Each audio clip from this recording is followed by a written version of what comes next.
Maayong adlaw mga kahigalaan, ako si Chokoy and welcome sa Wandering Kusina. Today's episode, ang lulutuin natin is gisadong atay at batikon ng manok. Isa to sa mga mura at favorite na ulam ko. Itong ating mga ingredients, may dalawa tayong potato na diced, dalawang star anise, and isang bay leaf, isang buong bawang na sliced, dalawang onions na sliced din, 450 grams of chicken liver, and 450 grams of chicken gizzard. Gamitin tayo ng sugar, asin, pepper, toyo, at saka cooking oil. Now, painitin lang natin ating kawali at lagyan ng mantika.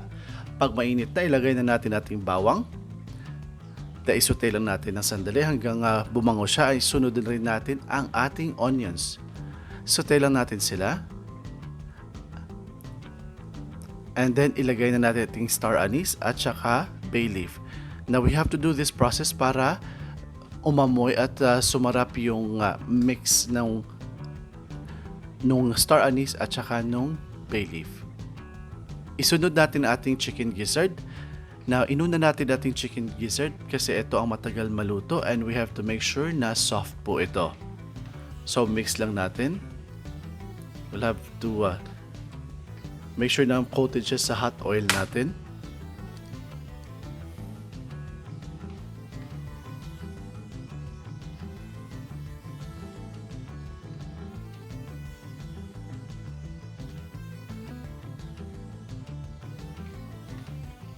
So, medyo nag-whitish na yung ating chicken gizzard.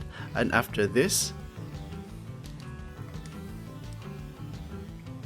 lalagyan lang natin ng paminta. We're going to mix it and make sure na coated yung lahat ng chicken gizzard natin with the paminta.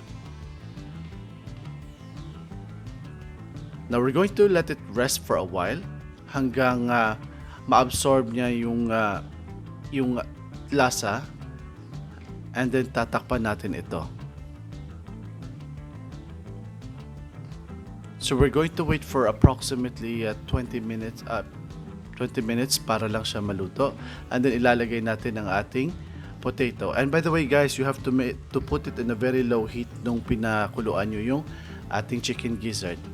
Now this time, ilagay na natin ang ating chicken liver after natin nilagay yung potato natin.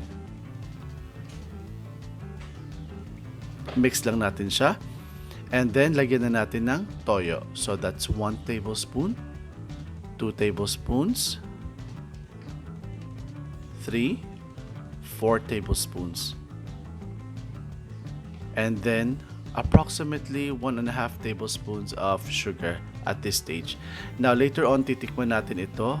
At kung kailangan pang lagyan, lalagyan natin. Now, minix lang natin at after mixing, takpan at hayaan natin pakuluin for around 5 minutes. Now, i-mix lang natin ulit.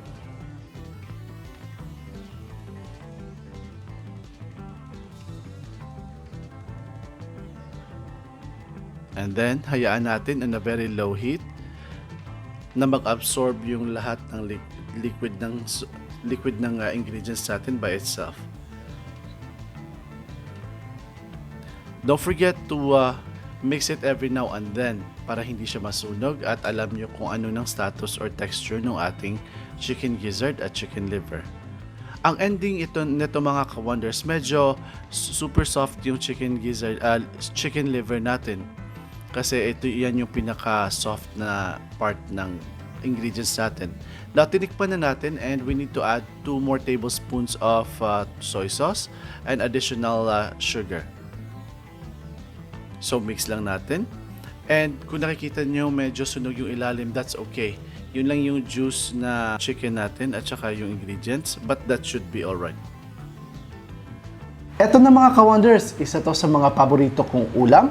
Kasi mura lang at madaling lutuin. Especially pag niluto na ito ni Chef Mark dito sa bahay. Lahat kami gustong-gusto ito. There you go mga ka-wonders. Yan yung recipe natin for today. Yan yung gisadong atay at batikon ng manok. Please let us know if you like this video. Please give us a thumbs up. Tapos share nyo na rin sa mga friends and family ninyo. And put that comment down below kung nagustuhan nyo man. Subscribe na rin kayo dito sa channel na to, Wandering Kusina, para dumami tayo.